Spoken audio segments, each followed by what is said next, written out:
두 번째로는 당연히 세특이죠. 세특을 어떤 식으로 어떻게 잡고서 준비를 할 것인가. 이게 이제 사실은 결국에는 지금 비교과의 핵심인 거잖아요. 과거보다 확실하게 비교과 기록이 많이 빠졌다 보니까 세특에서 좀 의미 있게 변별력 있게 확실하게 얘기를 좀 해줘야 되는 거는 맞아요. 이제 학생들, 특히 고등학생들 내신이 끝나면, 기말고사가 끝나면 보통은 이제 학교마다 물론 다르긴 한데 이제 폭풍 수행 시즌을 약간 거치고 특히 중요한 게 사실 세특이잖아요. 생기부에서 이것저것 많이 좀 빠지게 되면서 세특이 갖고 있는 영향력이 정말 많이 중요해졌고 학종 기준으로 그래서 학생들한테 이 세특이 굉장히 마음의 짐이기도 하고 비교과를 좀 특히 의미 있게 생각하는 친구들 입장에서는 아 이거 어떻게 하면 좋을까 이런 것들을 많이 고민을 좀 하더라고요. 그래서 오늘은 이거를 얘기하려고 가성비 좋게 세특 학종 준비할 수 있는 꿀팁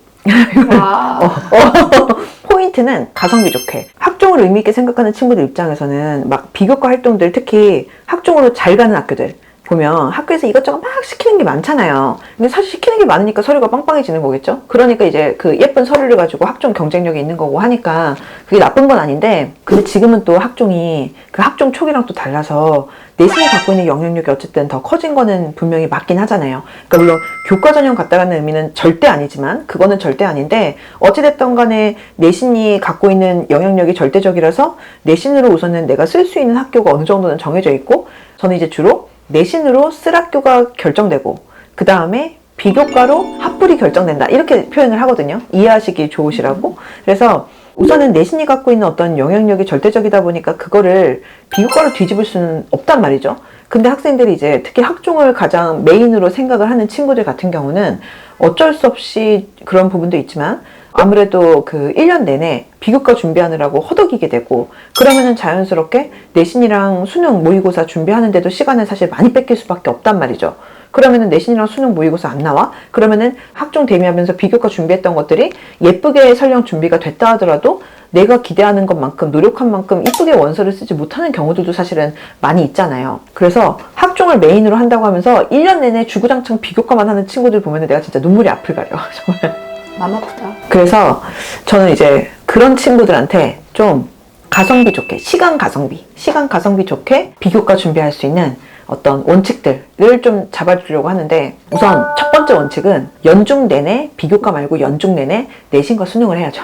비교과는 특정 시기만 딱 집중해가지고 딱 해주기만 하면 되는데 제발 연중 내내 비교과 한다고 끙끙거리면서 시간만 잡아먹고 학생으로서 가장 기본은 공부인데 그 공부하는데 이제 좀 시간을 충분하게 쓰지 못하는 상황은 안 만들었으면 좋겠어요. 내신과 수능을 어떤 식으로 어떻게 해야 되느냐 요거는 사실은 학생들마다 너무 다르기 때문에 어떤 친구는 내신에 진짜 완전 올인해야 되는 누군가도 있긴 하거든요. 그 다음에 내신은 적당하게 하면서 수능에 조금 더 방점을 두고서 공부해야 되는 친구도 있으니까 요거는 학생들 정말 케바케라서 요 부분은 잠깐 놓고 비교과 같은 경우를 어떻게 그러면 가성비 있게 준비를 하느냐 요거를 우선 좀 집중해서 본다면 첫 번째로 생각을 해볼 수 있는 거는 우선은 예비 학년 때부터 학년 초 1, 2월 겨울방학부터 3월 그때 왜냐면은 그때 사실은 결정되는 부분들이 많잖아요. 뭐 어떤 동아리를 가입을 해야 된다든지 학생회 아니면 학급 임원 이런 것들은 이제 학년 초에 딱 결정이 돼버리니까 이런 부분들을 어떤 식으로 잡을 것인지 좀 고민하고 생각해보는 거 이를테면은 학생회를 할 것인가 말 것인가 뭐 이런 것들을 좀 이때는 좀 신경 써가지고 굵직하게 방향을 잡는데 시간을 쓰고 두 번째로는 당연히 세특이죠. 세특을 어떤 식으로 어떻게 잡고서 준비를 할 것인가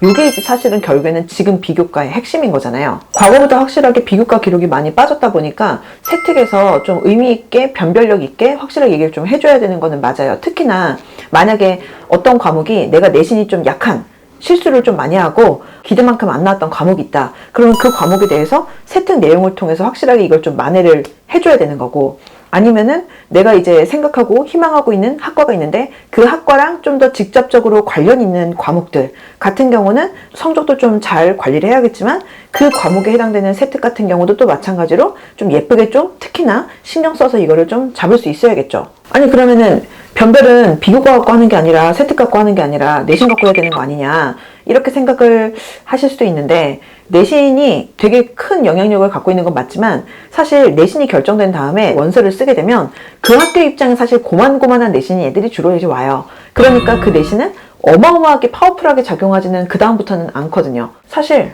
서울대 의대부터 시작해서 인서울 중하위권 대학까지 실제로 일정대는 수두룩하거든요. 내신으로만 치면. 물론 이것도 전형에 따라 다르긴 하겠지만 아무리 내가 일정대 내신을 받기 힘들어도 이게 전국에 있는 학교의 학생들이 전부 다 이제 지원을 하는 거다 보니까 순수하게 내신만 딱 갖고 놓고 봤을 때는 사실 서울대 의대부터 시작해가지고 한참 좀 내려와서 인서울 꽤나 밑에 쪽에라고 보통 인식을 하는 학교들까지도 사실은 일정대 학생들은 정말 많아요. 그러니까 내신이 갖고 있는 변별은 사실은 그런 느낌인 거지. 그러다 보니까 내신만 갖고는 온전하게 충분한 변별을 하기는 사실은 힘든 건 거죠. 특히나 학종은 더 그렇겠죠. 근데 이제 문제는 어쨌든 학업적인 역량을 비교과에서 제일 확실하게 드러내줄 수 있는 거는 세특인데, 이 세특은 생기부의 모든 영역이 그렇듯이 생기부의 기재의 주체는 교사이고 학생이 아니라, 그러니까 내 생기부지만 내가 기재의 주체가 아니라 교사가 생기부의 기재의 주체이고, 특히나 세특 같은 경우는 담임 선생님이 써주시는 게 아니라 그 과목 선생님이 써주시는 건데, 그 과목 선생님 입장에서는 우리 반 애들만 써주는 게 아니고 내가 수업 들어가는 반 애들을 다 세특을 담당해야 되는 상황인 거잖아요. 현실적으로 우리 친구들이 아무리 비교과 활동을 열심히 했어도 구체적으로 제출이 되지 않은 것들에 대해서는 특히나 더 기억하기가 사실은 쉽지가 않고, 학생들마다 충분히 유의미한 어떤 기록들, 개별적인 기록들을 의미있게 충분히 확보해가면서 다 이렇게 따로 써주시기가 사실 현실적으로 힘들죠. 이거는 사실은 내가 볼 때는 교사한테 너무 가혹한 시스템이야.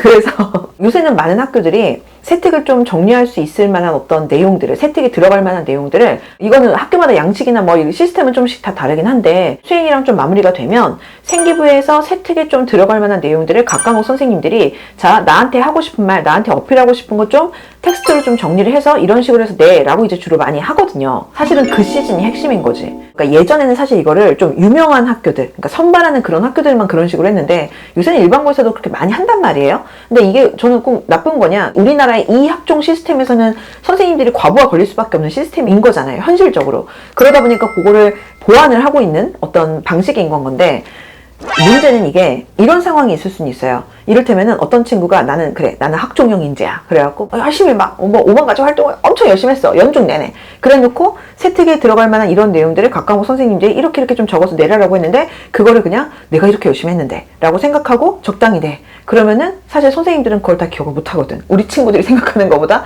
더 못한단 말이에요. 선생님은 한 명인데 그 선생님이 봐야 하는 친구들은 정말 여러 명이잖아. 심지어는 학년이 또 여러 개 있겠죠. 그러면 이제 더 많고. 반대로 이런 경우도 가능한데, 반대로 어떤 친구가 예를 들어서 비교과 활동을 엄청나게 열심히 한 건 아닌데 세특 내용을 기재를 할 때 되게 정말로 기깔나게 정말 막 그렇게 잘했어. 그럼 물론 그거를 선생님이 무조건 다 써주시지는 않겠지만 그래도 그런 내용들이 충분히 어필이 되면 본인이 한 사실은 노력 대비로는 훨씬 더 이쁘게 들어갈 수도 있거든요.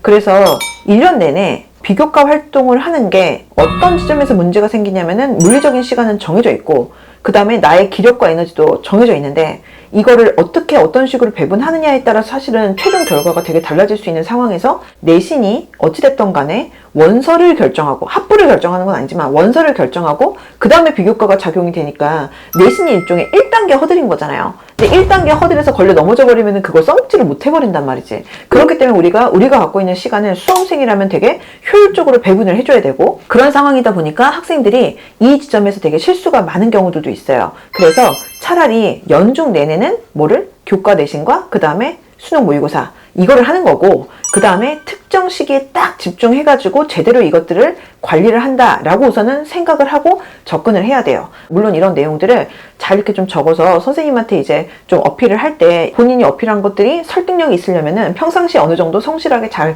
활동하고 기본적인 건 해야겠지만, 이걸 완전히 학종을 아무리 메인으로 생각한다고 해도 1년 내내 막 비교과에만 목매는 거는 정말 이거는 너무너무 비효율적이고 절대 본인이 노력한 것 대비 효과를 얻기는 좀 힘들 거예요. 그럼 예쁘게 정리를 해서 임팩트 있게 낸다는 거는 어떤 의미고 어떤 식으로 해야 되는 거냐, 이게 이제 의문일 수밖에 없는데, 실제로 제가 학생들이랑 컨설팅 하거나 막 이렇게 얘기해 보거나 그 다음에 현재까지의 생기부를 가지고 이 정도 생기부 수준이면 어느 정도인지 알고 싶다 하면서 이제 상담 오는 친구들도 있거든요. 보면은 이게 진짜 학종에 대한 이해 정도가 진짜 아직까지도 되게 천차만별이구나 라고 느끼는 점들이 많아요. 학생도 그 다음에 기재해 주시는 분들도 너무 편차가 크다라는 걸 이게 느낄 때가 되게 많은데, 예를 들어서 왜 이런 세특이 좋다, 우수 사례 뭐 이런 거 이렇게 있잖아요. 보면은 이런 느낌이구나. 근데 이것도 막상 내 거 잡으려고 하면은 이게 또 잘 안 되잖아요. 그래서 아니 제가 애들 데리고서 이렇게도 해보고 오만 가지 방법을 써봤을 거 아니야. 이렇게도 해보고 막 저렇게도 해보고 막 해봤는데 제가 뭐 이를테면은 뭐 이거 학종은 이러한 의미고 그 다음에 세틱은 이런 게 좋은 기록이고 그래서 이렇게 해야 되고 막 전공 적합성보다는 교과적인 어떤 역량을 충분히 전달 막 얘기하면 그리고 그래놓고 다음번에 또 갖고 와. 그러면 이상한데? 내 말 못 알아들었나? 다시 또 얘기해. 그래서 막 또 얘기를 하면 또 막 이래. 이게 반복이 된단 말이야. 그래서 제가 이렇게도 해보고 저렇게도 해봤는데 제가 보니까 학생들이 그냥 이해하기 좋게 그냥 이렇게 해! 라고 하니까 이게 그나마 좀 제일 낫더라고요. 그 꿀팁을 전수.